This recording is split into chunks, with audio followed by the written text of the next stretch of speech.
Bien, iglesia, entonces estamos con el tema un evangelio corrompido y estamos estudiando la parte del otro espíritu.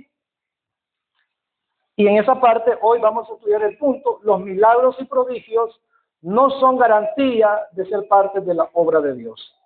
Pero ¿qué dice Romanos? Perdón, 2 de Corintios. ¿Qué dice 2 de Corintios 11, 1 al 4?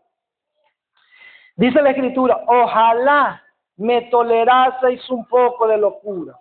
Ojalá ustedes me pudieran tener paciencia, dice Pablo. Ojalá ustedes me pudieran prestar atención a lo que ustedes llaman locura. Sí, tolerable, dice Pablo. Dice el verso 2: porque os celo con celo de Dios, pues os he desposado con un solo esposo, para presentaros como una virgen pura a Cristo. Pero temo, oiga bien, Pablo está diciendo, pero tengo temor, dice Pablo, pero tengo un miedo ahí en mí, dice Pablo. ¿Y cuál es ese miedo? Que como la serpiente con su astucia engañó a Eva. ¿Cómo fue engañada Eva? Con astucia. O sea, Satanás no llegó a la charlatanería, no, llegó con astucias. Y dice, y fue engañada Eva. Vuestros sentidos sean de alguna manera extraviados de la sincera fidelidad a Cristo. Ahora dice el 4: porque si viene alguno predicando a otro Jesús que el que os hemos predicado, o si recibís otro espíritu que el que habéis recibido, u otro evangelio que el que habéis aceptado, bien lo toleráis. Entonces, Pablo hace referencias de 3 puntos importantes que el creyente debe de tener en claro: que existe otro Jesús, y ya le estudiamos esa parte. Existe otro espíritu, que Dios mediante hoy lo concluimos, y otro evangelio, que es la parte que vamos a continuar después. Entonces tenemos que conocer todo esto. Ahora, para no ser engañados, hermanos, del otro espíritu o de ese espíritu del error, ¿qué necesitamos nosotros para no ser engañados? ¿Qué es lo que necesita el creyente?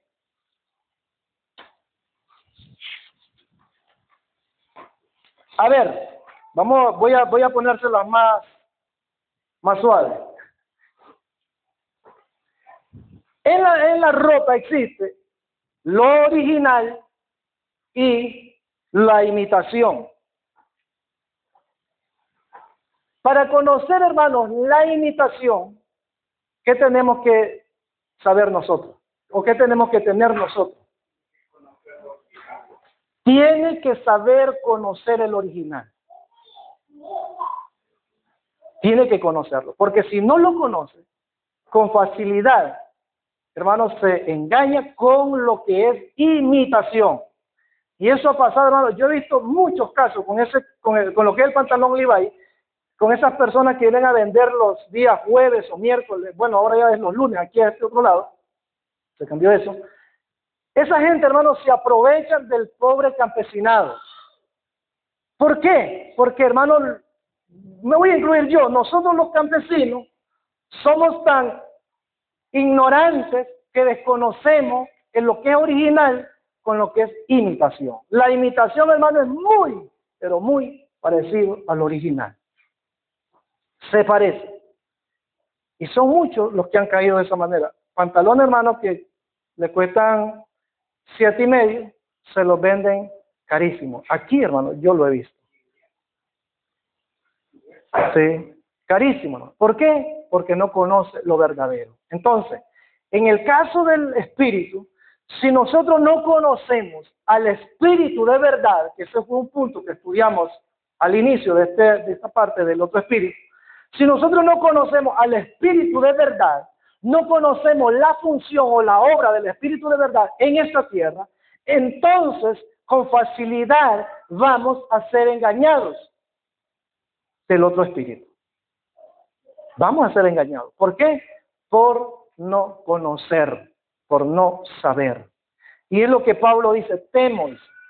Tengo un celo, un temor, un miedo de que cuando yo ya no esté con ustedes predicándoles, dice Pablo, ustedes se dejen engañar de otros. Ustedes se dejen llevar por otro espíritu. Ustedes se dejen llevar por otro Jesús. Ustedes se dejen llevar por otro evangelio que les predique. Tengo ese temor, dice Pablo. Y ese temor de Pablo, hermano, de que la iglesia se distorsionase, está hasta el día de hoy. Porque, hermanos, hoy el llamado así creyente o hijo de Dios se ha dejado llevar por sus sentimientos y no por lo que la Biblia dice. La vida cristiana no es de sentimientos. La vida cristiana, hermano, no es yo sentí, yo eso, no. La vida cristiana es, hermanos, lo que dice la palabra, y eso es todo. Lo que dice el Señor en sus palabras es la verdad, y allí no podemos, hermanos, nosotros estar diciendo, no, es que yo tengo un sentimiento de que la Biblia dice así, pero yo siento que debe de ser de esta manera. No, está equivocado. Es error. Entonces debemos nosotros realmente enfocarnos en las Escrituras para no dejarnos engañar y así conocer al verdadero Espíritu. Entonces, hermanos, anteriormente nosotros en la parte anterior estuvimos estudiando un poco sobre el espíritu de la Kundalini. ¿Recuerdan esa parte? Sobre el espíritu de Kundalini. O sea, es el mismo espíritu de error, pero con ese nombre o con ese título, Kundalini. ¿Qué es la Kundalini? Esa es, hermano, una religión. Se me escapó el nombre ahorita, lo tenía en la mente y ya se me escapó. Es una religión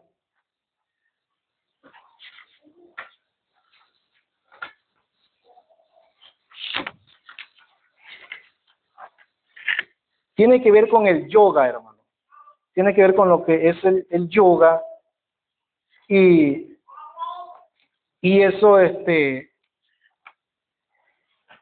hinduismo, esa religión.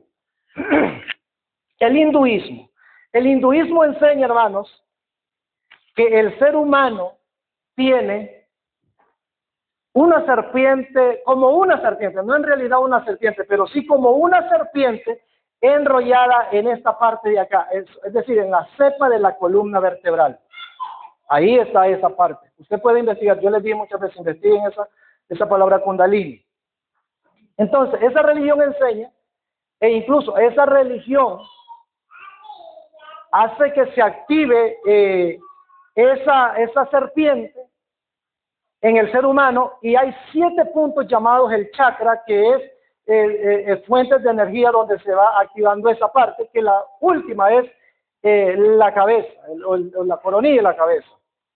Y eso tiene que ver con sentimientos, tiene que ver, hermanos, con ese toque de que le pone las manos, de que suelte esa lengua, y de todas esas cosas, tiene que ver en eso.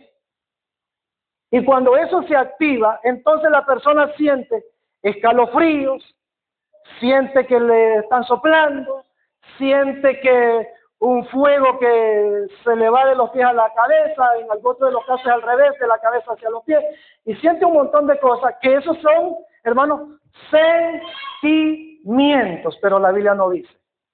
Eso es lo que nosotros hemos de conocer. La Biblia no dice nada de eso. No hay en la Escritura un texto que diga que nosotros tenemos que tener esos sentimientos. No hay. Y se lo digo porque no hay. Entonces, por eso es que debemos de conocer la Escritura para no dejarnos engañar, como dice la misma Escritura, por cualquier viento de doctrina. El hinduismo enseña esa parte. Entonces, eso nosotros estudiamos un poco en la semana, creo que 15 días hoy de que estuvimos estudiando esa parte, o 22 días, algo así. Ahora, la única estrategia entonces bíblica para alcanzar a las almas, si se le puede llamar así, hermano, porque recuerde, nosotros no ganamos almas para Cristo, que ese es otro de los puntos que hemos oído desde el principio, pues, de que ganamos almas para Cristo. No. ¿Quién es el que convence? Dice la Biblia. Y ese es parte del trabajo del que estamos estudiando. ¿Quién es el que convence? El Espíritu Santo. Exactamente. O sea, no somos nosotros. Nosotros solamente lo que tenemos que hacer es presentar el Evangelio. Es nuestro trabajo. No debemos de luchar, hermano, por tratar de convencer a la persona, porque no es trabajo nuestro. El trabajo nuestro es llevar el Evangelio. El trabajo del Espíritu Santo es convencer a esa persona y traerla a Cristo. Pero si se le puede llamar, hermanos, ganar o alcanzar a las almas, es la predicación, o sea, es el único medio para alcanzar a las almas, la predicación de la palabra de Dios. No hay otro medio. No hay otro medio para alcanzar a las almas. Por eso, hermanos, es un error, oígase bien, es un error garrafal dentro de las congregaciones donde la prioridad son las alabanzas y pasa 1 hora, 2 horas cantando, 3 horas si es posible, pero a la hora del mensaje quiere que sea relámpago el mensaje en el menor tiempo posible para irse o para pasar al otro tiempo que le llaman administración, que es otro tiempo de otras horas más. Entonces la pregunta es, ¿será que esas almas que están ahí en esa congregación están siendo alimentadas realmente con la palabra de Dios? ¿Será que realmente está predicándose el Evangelio en ese lugar para que las almas sean salvadas? Cuando, hermanos, el único medio para que las almas conozcan al Señor es la predicación de la palabra. Ahora, ¿Jesús hizo milagros, sí o no? Sí hizo milagros. Ahora la pregunta que les pregunto yo a ustedes como congregantes y cristianos que son ustedes, que quizás han leído la Biblia en esa parte, ¿por qué hizo milagros Jesucristo? ¿Para ganar a las almas, para que las almas se arrepintieran? No fue ese el objetivo, hermano. Si usted ha leído bien la Biblia, no fue ese el objetivo. El objetivo del Señor de sanar a las personas en ese momento, de hacer milagros en esos momentos, eran cruciales. De una enfermedad que estaba ahí y que necesitaba esa persona y clamaba a esa persona, el Señor le sanaba, pero no era para que esa persona fuera salva, no. El Señor no usó ese medio para ganar a las almas perdidas, no. Recuerde, Cristo llevó el mensaje. Cristo vino a este mundo trayendo un mensaje para todo el ser humano, hasta el día de hoy. Entonces, que Jesús haya hecho milagros no significa que Él usó esto como campaña para alcanzar a las personas que se hicieran cristianos. Lo hizo, hermanos, por amor en primer lugar, compasión por las personas necesitadas. O sea, hubo un amor grande en el de parte del Señor y compasión de las almas necesitadas. Pregunto, ¿recuerdan ustedes la historia de los 10 leprosos? ¿Cuántos han leído esa historia? De 10 leprosos. ¿Qué pasó en esa historia? ¿Qué pasó en esa historia? Él sanó a 10 leprosos. Ahora la pregunta es, ¿sabía el Señor que 9 no iban a servirle a Él? Él sabía, hermano, Él conocía, Él sabía que no iban a servirle a Él. Ahora la pregunta es, ¿por qué lo sanó? Por su amor, su compasión a esas vidas, pero no fue para salvación. Por eso es que es un error, hermano, decir que los milagros son para atraer a las almas. Mentira. Eso es distorsionar las escrituras. La Biblia no dice eso. Él lo hizo por amor y compasión a las almas. De esos 10 que fueron sanados, uno regresó dándole la gloria al Señor. Uno regresó sirviéndole al Señor. 9 se fueron. Ahora, vea lo que dice 1 Corintios 1:21. Primera carta de Corintios 1:21. Dice el Señor. Oiga bien lo que dice la Biblia. O sea, no es este inútil siervo de ustedes. No, sino lo que dice la palabra de Dios. Agradó a Dios salvar a los creyentes ¿Por los milagros? ¿Por los prodigios? ¿Por qué dice la Biblia? ¿Por qué es que dice la Biblia? ¿Por hablar en lengua? ¿Por hacer ayunos? Dice la Biblia que por la locura de la predicación. Eso dice la Escritura. Léalo en su Biblia. Por la locura de la predicación. Por medio de eso es que Dios está salvando a la alma. Primera de Corintios 1:21. ¿Lo encontraron? Si lea su Biblia, hermanos, para que usted no salga de aquí diciendo que ese pastor está loco, o es que ese pastor ya se chifló. No, estamos, hermanos, estudiando la Escritura. Y lo que la Biblia dice es la verdad. Dice la palabra que agradó a Dios salvar a los creyentes, salvar a las personas. Pero no fue, hermanos, por milagros, no fue por prodigio, no fue por nada de eso. Fue únicamente, hermanos, por la predicación del Evangelio. Cuando Cristo está para marcharse, ¿qué fue lo que Él recomendó a su iglesia? ¿Qué es lo que recomendó a la iglesia el Señor? Cuando Él ya va a marcharse de este plano terrenal. Vayan y hagan discípulos, dijo el Señor. O sea, vayan y prediquen el Evangelio. No dijo vayan y hagan milagros. No dijo vayan y hagan prodigios. No, vayan y lleven el Evangelio. ¿Por qué? Porque es el Evangelio el que salva. Es el Evangelio el medio para que la persona conozca de Dios, conozca de Cristo. Es el Evangelio. Los milagros y los prodigios, eso lo puede hacer cualquiera, hermano. ¿Los brujos pueden hacer prodigios, hermanos? Sí, hermanos. Aunque usted me quede viendo con esos ojos ahí todo asustado, pero sí, los brujos hacen prodigios, hacen milagros. Los brujos le dicen a muchas personas, tú vienes acá y tú vienes por esto, por esto y por esto y por esto. Y aquella persona se queda con la boca abierta porque le dijo todo lo que en realidad iba a hacer él o ella. O sea, son cosas, hermanos, que no es solamente de Dios. Entonces tenemos que tener cuidado. Entonces, todos esos milagros que estos hombres de Dios, entre comillas, hermano, que le atribuyen al Espíritu Santo, son la obra de Satanás dentro del cristianismo hoy, que están metidos en la iglesia. Y eso es el espíritu de Kundalini en la iglesia, o sea, el espíritu de engaño, el espíritu de error, el espíritu de mentira.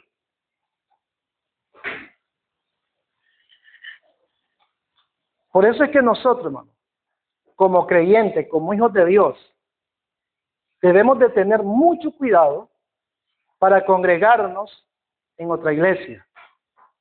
En otra iglesia, cuando hablo en otra iglesia, estoy hablando en iglesia de sana doctrina, porque hermanos,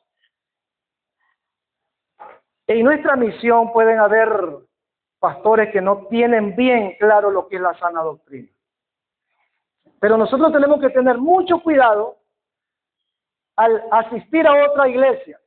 Y sabe que hay un decir en nosotros muchas veces, no importa la iglesia que yo vaya, si yo voy con un corazón sincero y voy a alabar a Dios.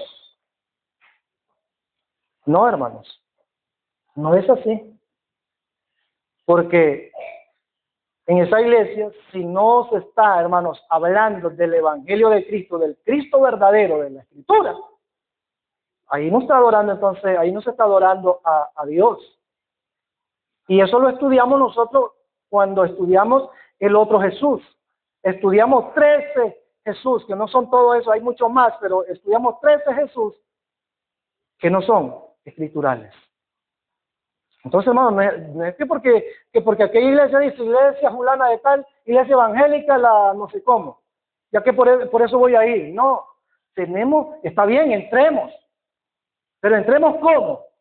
¿Cómo tenemos que entrar nosotros a una iglesia, a otra iglesia que no conocemos? ¿Cómo tenemos que entrar?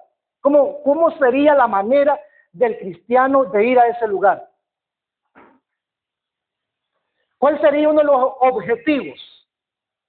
Número 1, hermanos. Voy con mi Biblia en mano. Me voy a sentar y voy a atender el mensaje. Si como en esas iglesias casi no predican ni la hora, pongámosle, si de los 40 minutos que ahí se predicó, vamos a ponerle bastante, 40 minutos.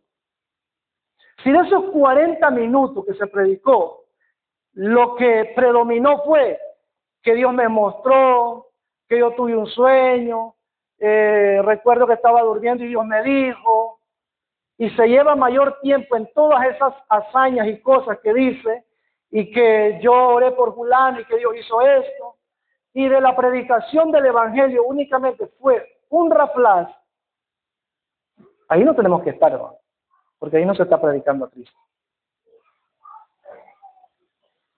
¿Qué está comiendo usted si está en ese lugar?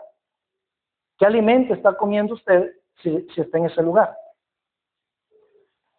Su vida espiritual es un caos. Entonces, ojo con eso, iglesia.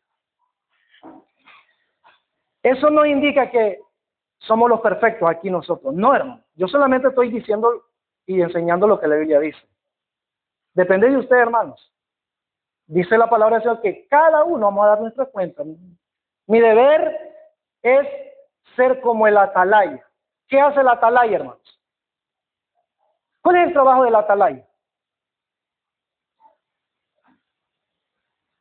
Me dejan asustado, iglesia. Me dejan con la lengua en la boca ustedes, hermano. El trabajo del atalaya es, hermanos, cuidar.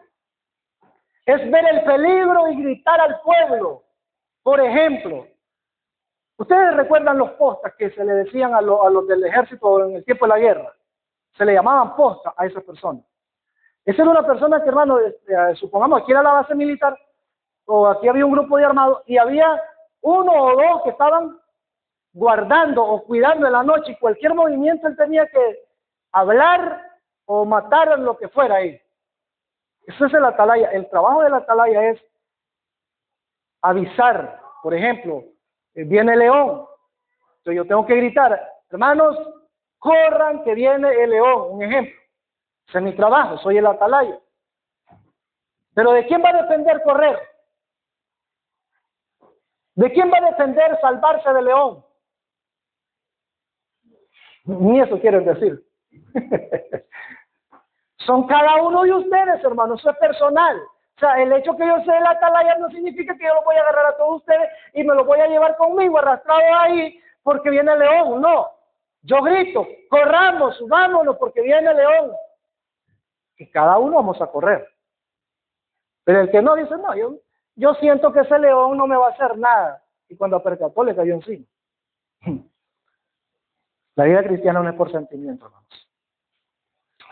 Entonces, todas esas personas que dicen ser hombre de Dios o mujer de Dios y que todos esos milagros, entre comillas, que ellos hacen, se lo atribuyen al Espíritu Santo, nada, son más que la obra de Satanás, disfrazados, hermanos, de engaño.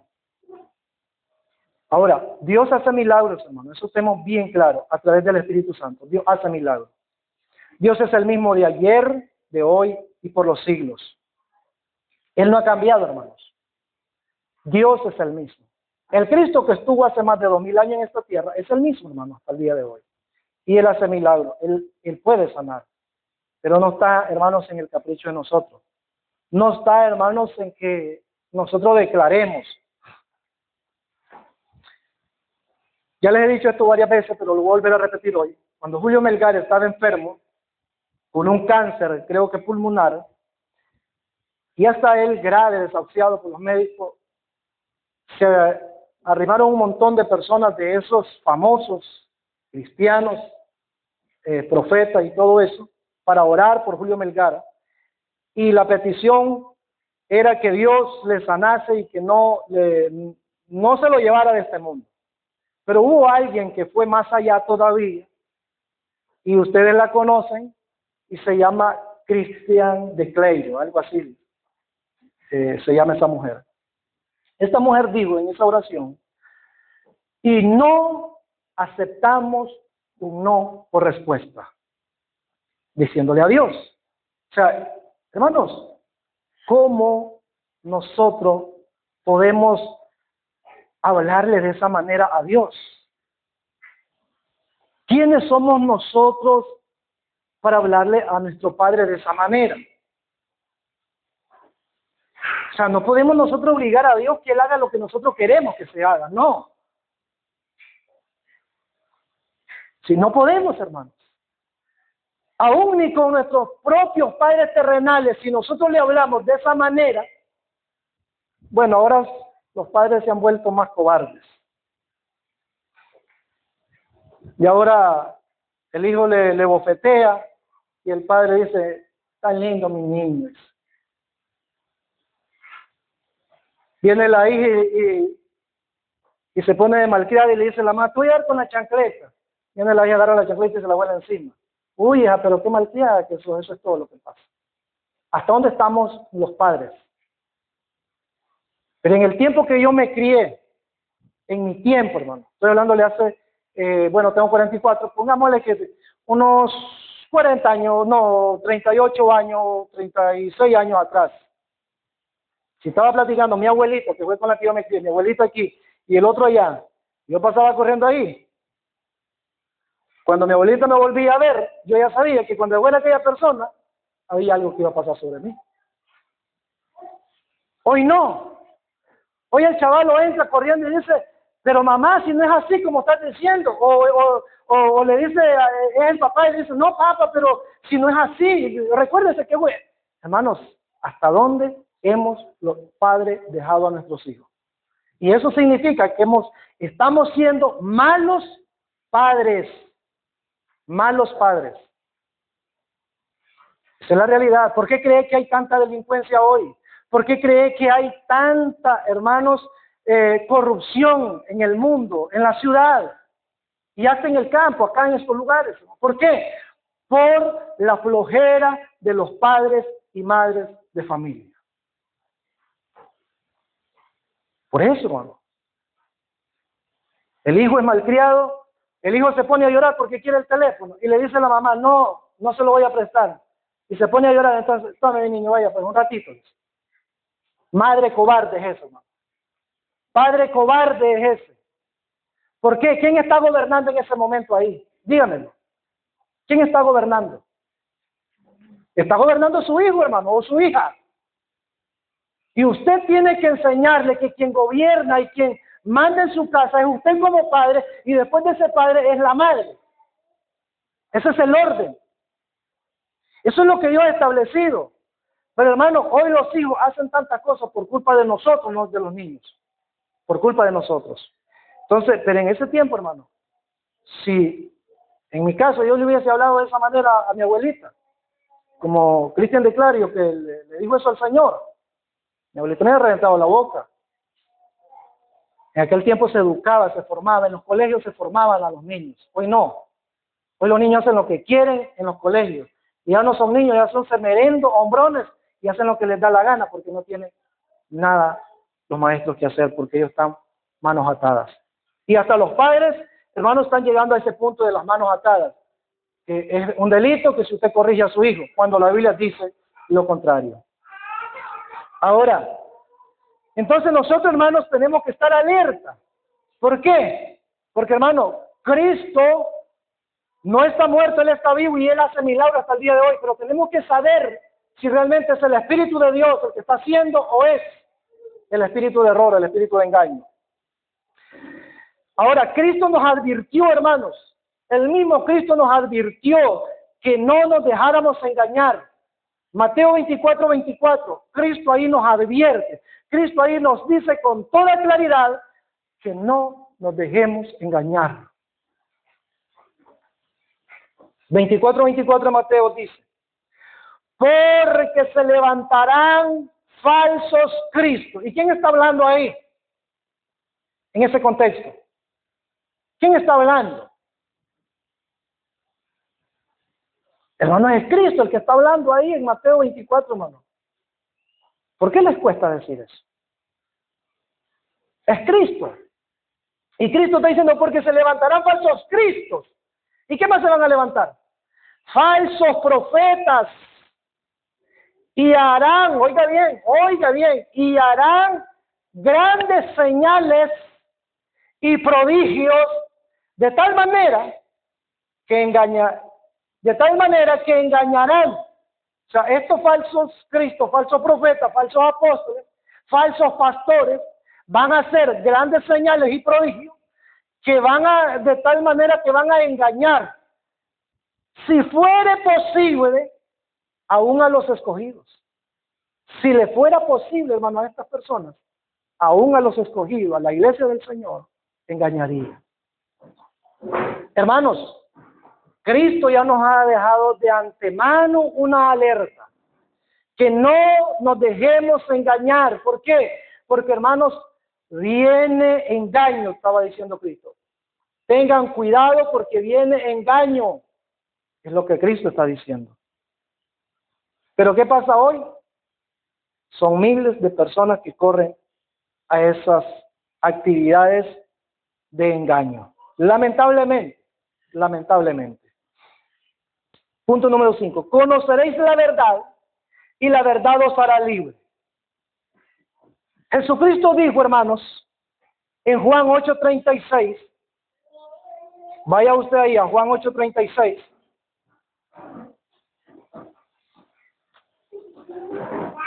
Voy a leerle una parte de ese versículo. Dice, así que, si el Hijo os libertare, seréis verdaderamente libres, hermano. Libres, oiga bien. Si es que el Hijo, el Cristo de la gloria, nos liberta, vamos a ser verdaderamente libres. Pero si Cristo no nos ha libertado, entonces, hermano, no somos libres, lamentablemente. Y seguimos siendo esclavos de nuestro propio capricho, de nuestro propio ego. Seguimos siendo esclavos de, hermanos, el pecado. Seguimos siendo esclavos, hermanos, de lo de este mundo. Lamentablemente. ¿Por qué? Porque no hemos sido libertados todavía realmente. Y Juan capítulo 8, ahí puede avanzar un poco más. En los versículos 44 y 45, solo adelanto un poquito ahí la vista.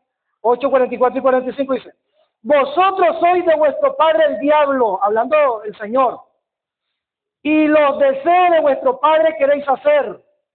Él ha sido homicida desde el principio y no ha permanecido en la verdad, porque no hay verdad en él. ¿Qué es lo que hay en Satanás? Engaño, mentira. Y recuerde que dice la Biblia que él es engañador desde el principio. Cuando habla mentira, de suyo habla, o sea, de sí mismo habla. Cuando está hablando mentira, está hablando de sí mismo. Ahora, ¿por qué? Porque es mentiroso y es padre de mentira. 45. Y a mí, dice el Señor, porque digo la verdad, ¿qué dice? No me creen. Yo que digo la verdad no me creen, pero aquellos que no están diciendo la verdad, ahí sí, hasta que corren, así son las nubes, dice el Señor, detrás de ellos. Hermanos, ¿qué pasaría? Solo lo voy a poner en su mente. ¿Qué pasaría si en un estadio se abre para que se vaya y se predique el Evangelio, la palabra de Dios? 2 horas de mensaje. Vamos a exagerar un poquito. 2 horas de mensaje. ¿Cuánto creen ustedes que estarían en ese estadio? Y es gratuito, no hay que pagar nada. Mínimo, hermano. Muy mínimo. Lamentablemente, aunque no queramos creerlo, pero muy mínimo. Pero ¿qué pasa si dice, viene el apóstol fulano de tal, o viene el profeta fulano de tal, y viene al estadio tal, y la entrada cuesta tantos dólares, porque ahí no se habla en Córdoba, se habla de dólares. Vamos a poner la barata, $50 pues. ¿Cómo creen ustedes que se pone ese estadio? A reventar, hermano. Lamentablemente, ¿se da cuenta?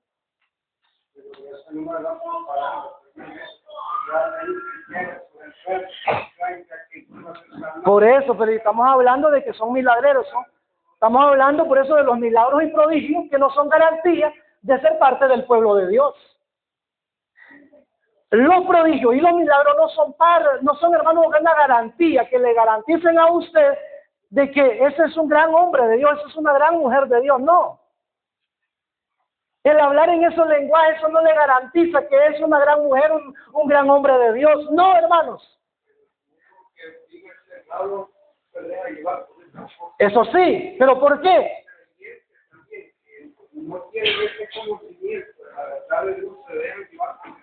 Ahora, ¿pero por qué pasa eso? Por desconocer las escrituras. Por eso dice Oseas 4:6. Mi pueblo pereció porque le faltó conocimiento. Clarito, hermano. No dice que el pueblo no tenía conocimiento. El pueblo tenía conocimiento. Pero ¿qué pasó en el pueblo, iglesia? Dice que le faltó. Usted puede leer Oseas 4:6, hermano. Dice que le faltó conocimiento. O sea, tenía conocimiento, pero le hizo falta. Y a causa de esa falta, ese conocimiento, el pueblo pereció. O sea, el pueblo fue engañado. El pueblo fue llevado por otro camino, que no era el camino verdadero. Y eso está pasando hoy día, hermanos.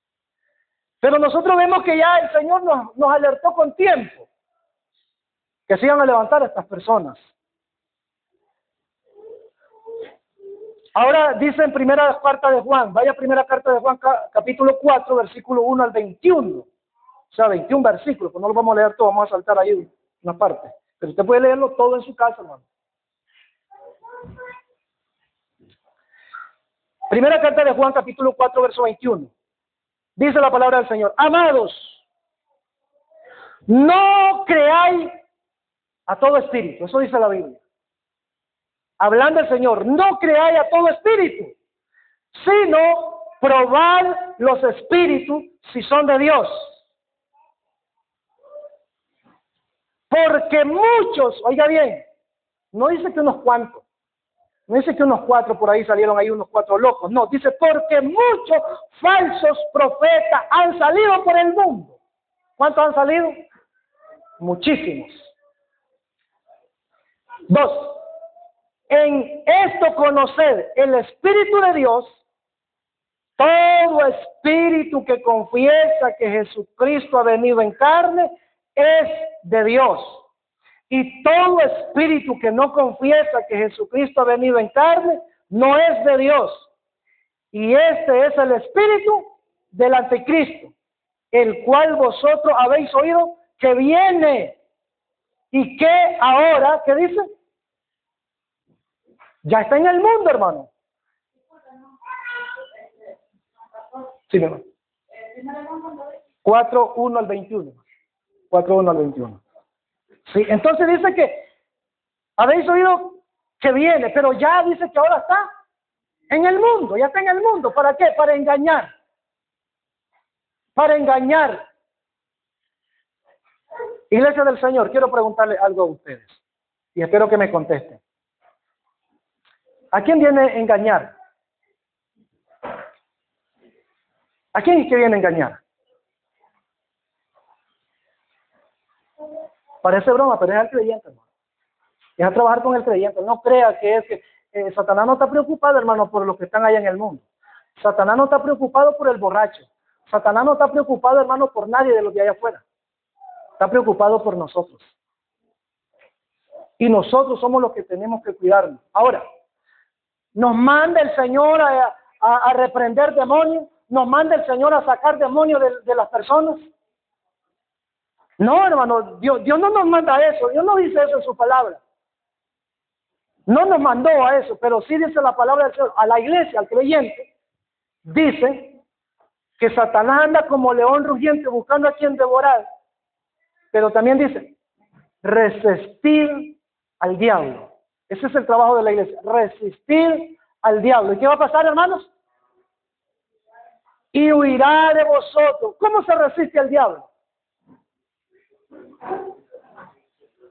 En oración, lectura de su palabra, sometimiento a Dios. De esa manera, hermano. No, es que yo tengo que levantarme a pelear con el diablo a la 1 de la madrugada. Y hay muchos que han dicho esto. Yo peleé con Satanás pecho a pecho, dice. Eso lo he oído yo. No nos engañemos, hermanos. No seamos ilusos. Vayamos a las Escrituras. Vayamos a la Biblia. Conozcamos al Dios verdadero, conozcamos al Dios bíblico y creámosle y seámosle fiel a Él. Sigue diciendo el verso 4. Hijitos, vosotros sois de Dios. O sea, hablando al creyente, ustedes son de Dios, dice a los creyentes. Y los habéis vencido, porque mayor es el que está en vosotros que el que está en el mundo. 5. Ellos son del mundo. ¿Quiénes son del mundo? Aquí voy a agarrarlos a ustedes, hermano. Aquí voy a agarrarlos. Dice la Biblia, ellos son del mundo. ¿Quiénes son del mundo? ¿Quiénes son del mundo? Ve, hermano, en el contexto está clarito. Mire, ¿quiénes son del mundo? Los falsos profetas, esos falsos maestros, esos falsos que se han levantado hoy, esos son del mundo. Ahora, oiga lo que sigue diciendo. Por eso hablan del mundo y el mundo los oye, les presta atención. ¿Por qué? Porque le dice, yo miré. Dios me dijo que te va a bendecir, pero tú tienes que dar una ofrenda grande para tu Dios.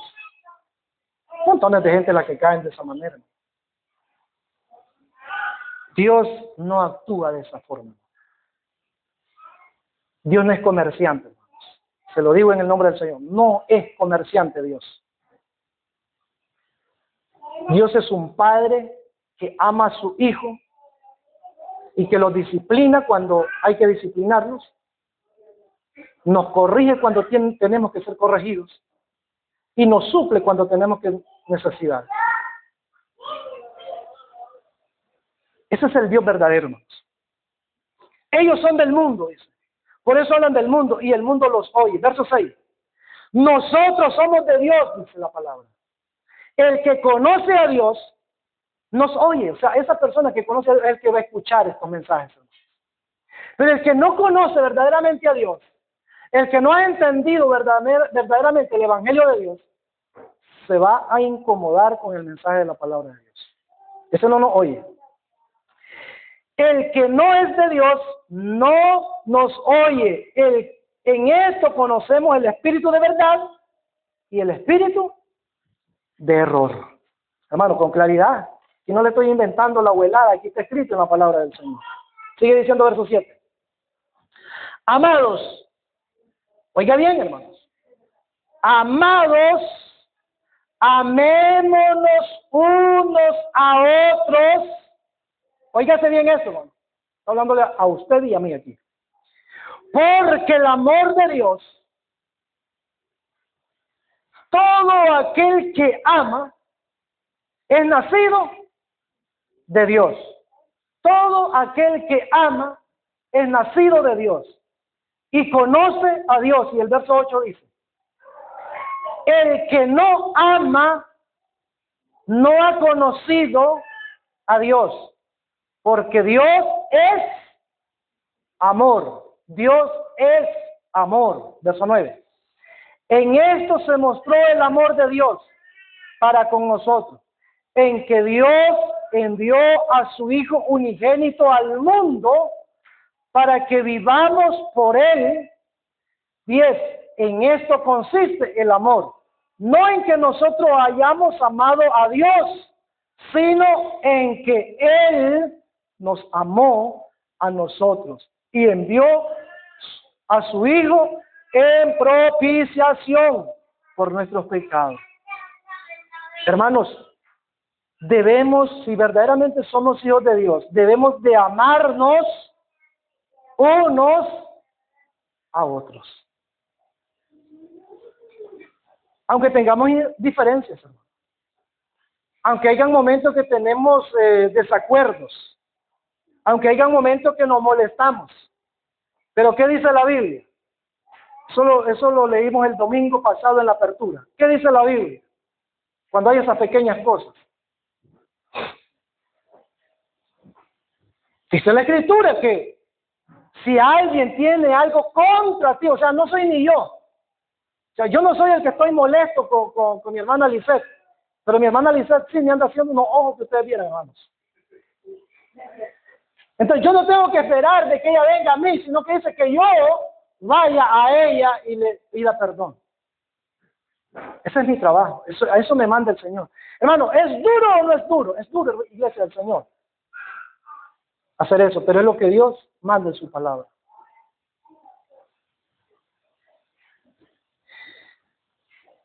Versículo 11.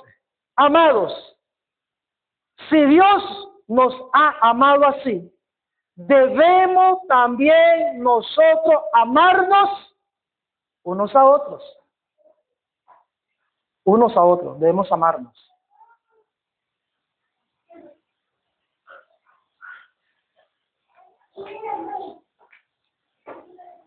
Una pregunta, iglesia.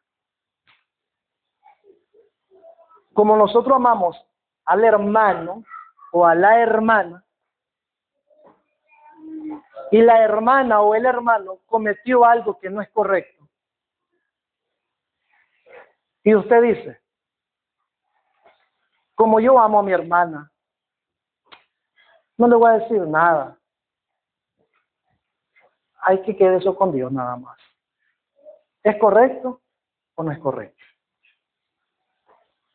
No es correcto, hermanos. O tal vez pensamos, si yo le digo algo al hermano, hizo eso, no está bien eso que hizo.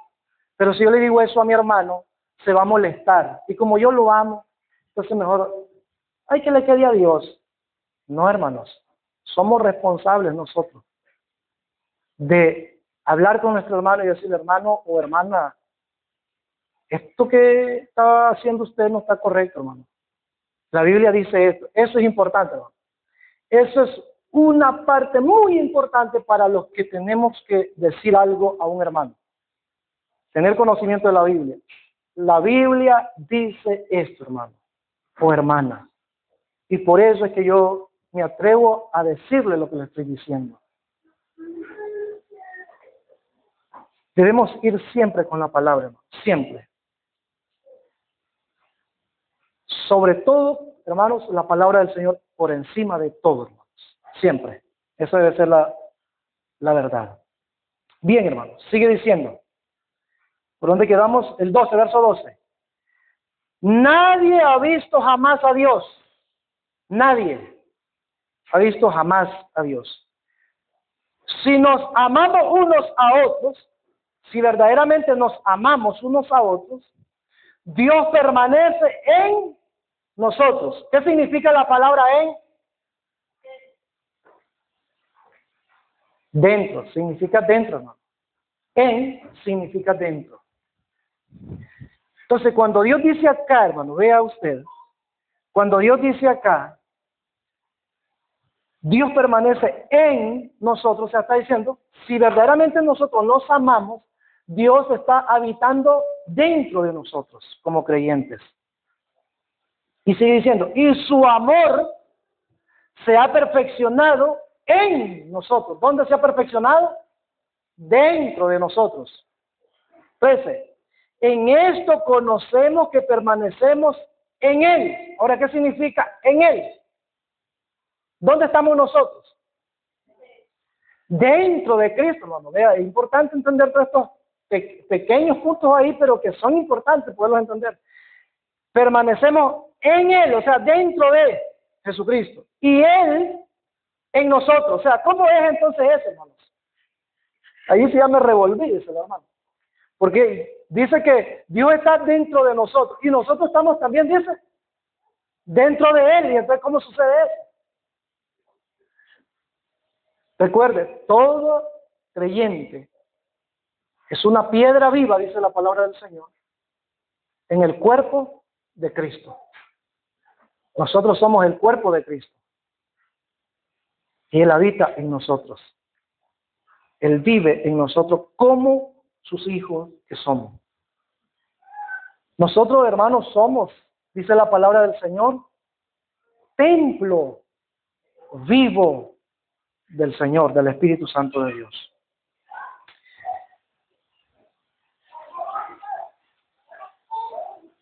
en nosotros, en que nos, sigue diciendo el verso 13, en que nos ha dado de su espíritu, y el verso 14, y nosotros hemos visto y testificamos que el Padre ha enviado al Hijo, el Salvador del mundo. ¿Quién es el Salvador del mundo? ¿La Virgen María? No, hermano, la Biblia está hablando con toda claridad. Dice que es Jesucristo. Pero, hermanos, en el mundo religioso se dice que María es la que intercede por el ser humano. La Biblia dice lo contrario. Por eso es importante, hermanos, aquí no tenemos que creer ni al pastor, ni a la religión, ni a nadie más que a las escrituras, a la palabra de Dios. Pero ¿qué pasa muchas veces? Nosotros creemos más al hombre que a Dios. Creemos más a una religión que a la palabra de Dios. Lamentablemente, pero no debe de ser así, iglesia. El único Salvador del mundo, el único Redentor del mundo, se llama Jesucristo. El único, no hay otro más. Verso 15. Todo aquel que confiese que Jesús es el Hijo de Dios, Dios permanece en él, o sea, dentro de él, y él en Dios. Estamos unidos completamente, hermanos, al Señor. Pero si realmente, hermanos, hemos confesado en Cristo Jesús, hemos confiado en Cristo Jesús. Saltemos, hermano, para que avancemos un poco más, versículo 19 al 21 ahí. Usted lea en su casa todo eso, hermano, y usted se va a dar cuenta de lo que la Escritura dice. Dice el 19. Nosotros le amamos a Él, todos nosotros le amamos a Cristo, al Dios eterno. ¿Por qué? Porque Él nos amó primero, hermanos. Porque Él nos amó primero, verso 20. Si alguno dice, oiga bien, yo amo a Dios y aborrece a su hermano, ese cristiano va para el cielo, dice ahí, ¿verdad? Es mentiroso, dice la palabra del Señor. Pues el que no ama a su hermano, a quien ha visto, ¿cómo puede amar a Dios a quien no ha visto? Y nosotros tenemos este mandamiento de Él. El que ama a Dios, ame también a su hermano. Ese mandamiento de Dios, hermano, no es inútil, servidor de ustedes. Es palabra de Dios hablándonos a usted y a mí.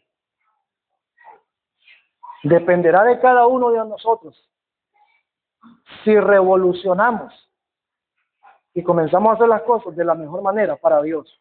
Nunca haga las cosas para mi hermano, nunca haga las cosas para el pastor, nunca haga las cosas para la iglesia, nunca haga las cosas para el ser humano, hágalas para Dios. Cerramos Apocalipsis 2, 14 y 15. Cerramos con eso ya. Apocalipsis 2, 14 y 15.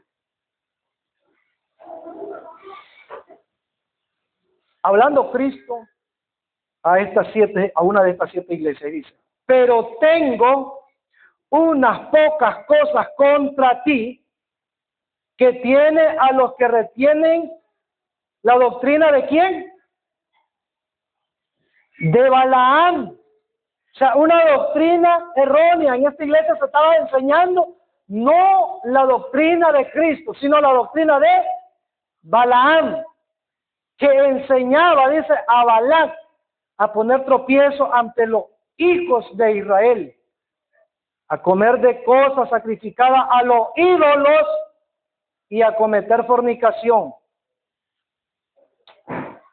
¿Ustedes recuerdan quién es Balaam, hermanos? ¿Cuántos han leído esa historia? Balaam. ¿Quién es Balaam?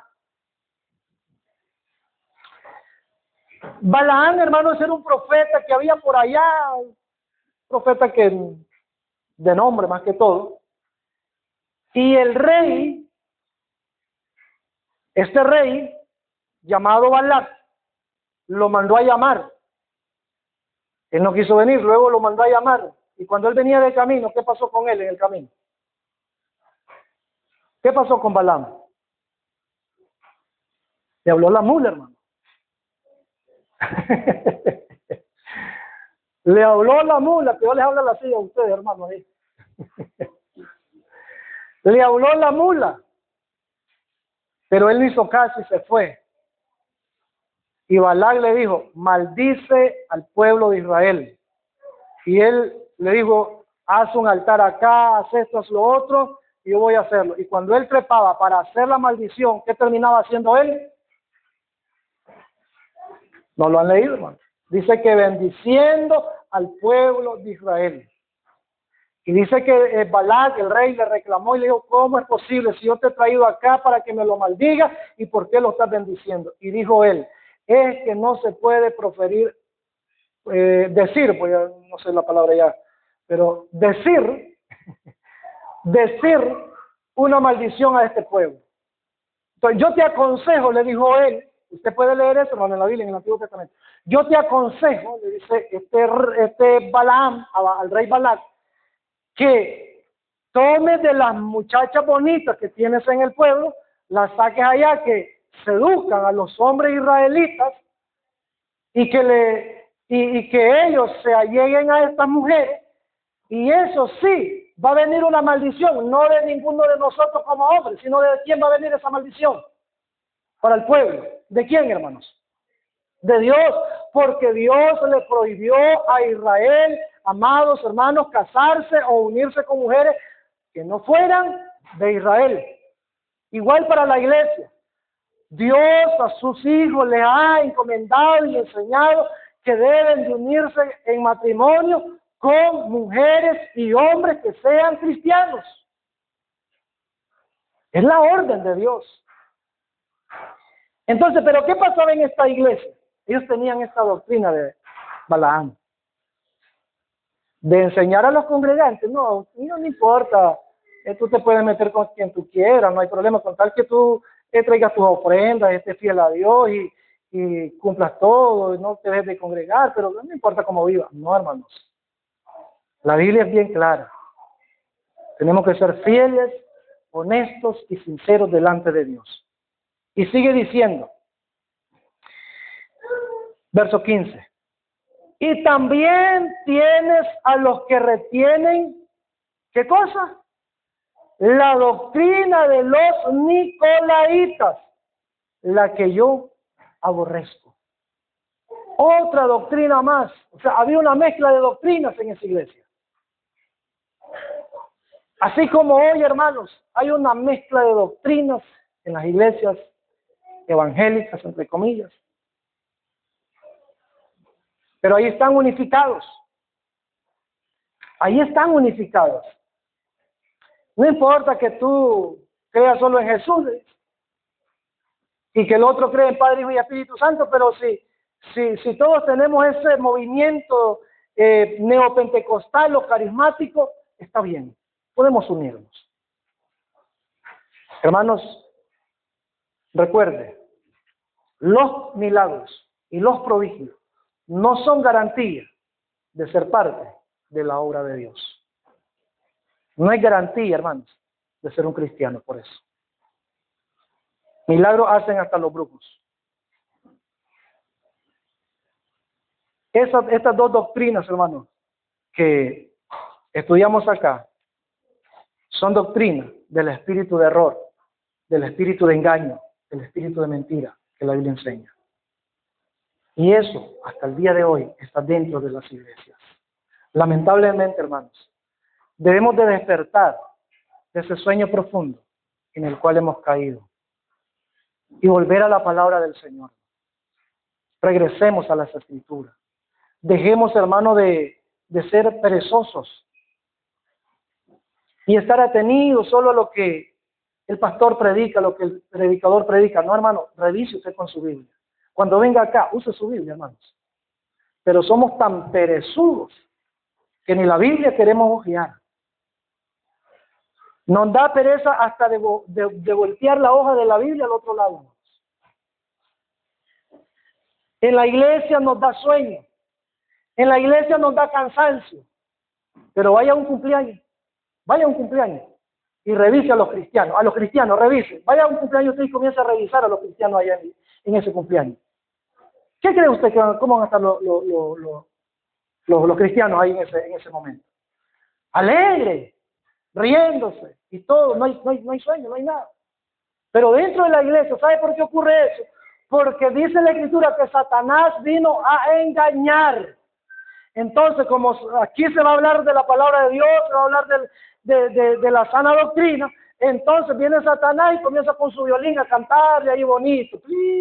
Y usted comienza a que los párpados pesan ya. El cuerpo se agota ya. Y ya no queremos. Pero hermano, yo he visto en las escuelas, en programas de las escuelas, hermanos, hasta se suben en los asientos y quieren todo porque, queremos estar ahí viendo la actividad, viendo todo, ahí se desesperan. Y cristianos, se lo digo porque yo cuando estaba con mis chavalos en la escuela, en el colegio, asistí a algunas actividades. Pero nos preocupamos realmente así por la palabra del Señor. Nos pide esa ansiedad de querer atender con plenitud la palabra del Señor. Dios les bendiga, mis hermanos, Dios les guarde. Vamos a orar. Soberano.